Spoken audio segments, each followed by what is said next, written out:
সকাল 8:30 21শে জানুয়ারি রবিবার নিউ কল্পনা স্টোর্সের উদ্যোগে পর্যটন প্রণয়ের সাথে আমি সন্দীপন চলেছি নদিয়া ডিস্ট্রিক্টের পায়রাডাঙ্গার মঙ্গলদ্বীপ পিকনিকের জন্য।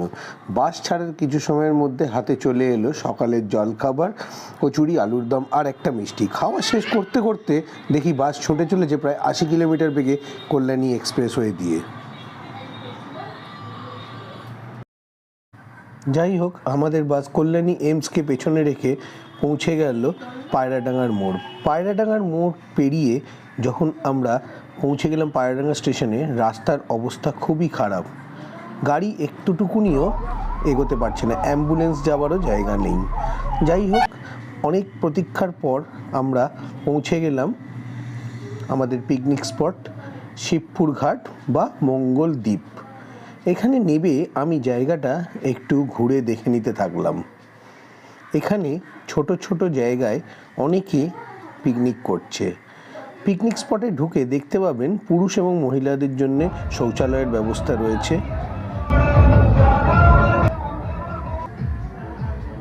সবাই গান বাজিয়ে পিকনিকে ব্যস্ত রয়েছে। এইরকম ছোট ছোট চিলড্রেন্স পার্ক প্রত্যেকটা জায়গাতেই করা রয়েছে। ছোট বাচ্চারা এখানে ব্যাডমিন্টন খেলছে, ক্রিকেট খেলছে এবং মনোরম দৃশ্য এখানে আপনাকে মুগ্ধ করবে। আমরা স্পটে পৌঁছে গেলাম। পৌঁছে সবাই মিলে যখন আমরা পিকনিকের জন্য রেডি হচ্ছি, এইদিকে আমাদের পিকনিকের রান্না হতে শুরু হয়ে গেছে। এখানে পনিরের পকোড়া ভাজা হচ্ছে। আমি ভিডিও করছিলাম দেখে আমাকে এক পিস টেস্ট করতে দেয়া হলো। এদিকে চিকেন পকোড়া ভাজা হচ্ছে আর আমি পনির পকোড়া টেস্ট করতে শুরু করলাম। চিকেন পকোড়া তোলা হয়ে গেছে, এবারে চিকেন পকোড়া টেস্ট করার পালা। আমিও এক বাটি চিকেন পকোড়া নিয়ে বসে পড়লাম কেমন খেতে দেখার জন্য। কি বলবো, এত সুন্দর, নরম আর এত ভালো, দারুণ লাগলো খেতে। এরপর কফি খাওয়ার পর আমরা বেরিয়ে পড়লাম মঙ্গলদ্বীপ যাবার জন্যে। পিকনিক স্পট থেকে বেরিয়ে ডান দিকে ওই সোজা রাস্তাটা পায়রাডাঙ্গা চলে যাচ্ছে এবং এই বাঁ দিকের রাস্তাটা হচ্ছে শিবপুর ঘাট। শিবপুর ঘাটে ফেরিঘাট, এইখানে থেকে নৌকো ছাড়বে। এই যে মঙ্গলদ্বীপ টিকিট কাউন্টার, 40 টাকা যাওয়া এবং আসার টিকিট।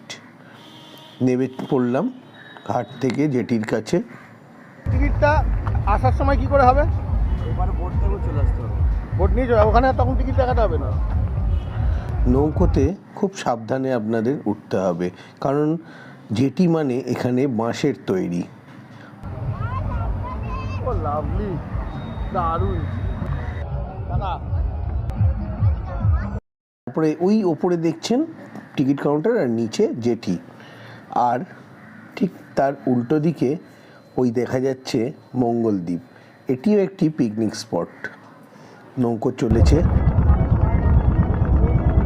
নদীটির নাম ভাগীরথী।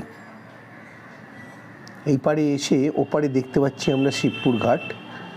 আবারও সেই বাঁশের জেটি পেরিয়ে উঠে পড়লাম। সর্ষের ক্ষেত দেখে আমারও ইচ্ছে করলো একটু সর্ষের ক্ষেতে শাহরুখ খান হবার। দেখুন তো। যাই হোক, মঙ্গলদ্বীপে ঢুকে পড়লাম আমরা। জিরাফ গেটের তলা দিয়ে হেঁটে ঢুকতে শুরু করলাম।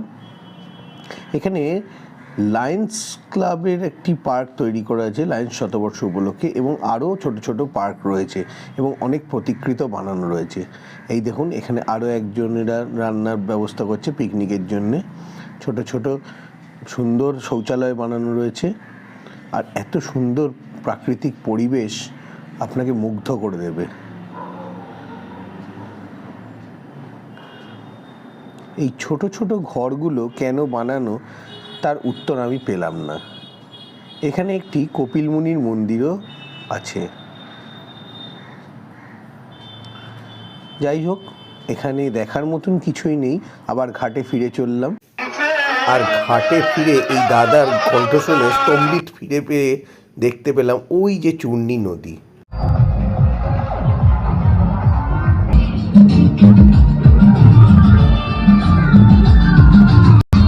আমি এসে দেখি এখানে পনির পাসিন্দা রেডি হচ্ছে এবং মটন কষা।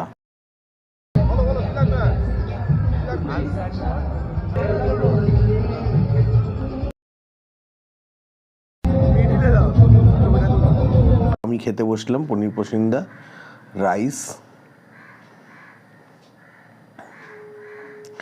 ভিডিও যদি ভালো লাগে তাহলে লাইক, শেয়ার, কমেন্ট করবেন।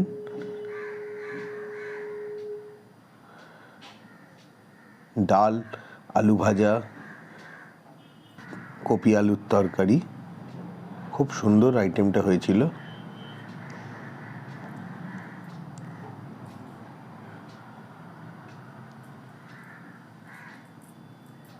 মুখটা দেখাও কাকা ভালো করে। আর এই হলো hero of the item, mutton কষা। এছাড়াও ছিল শাহী পনির।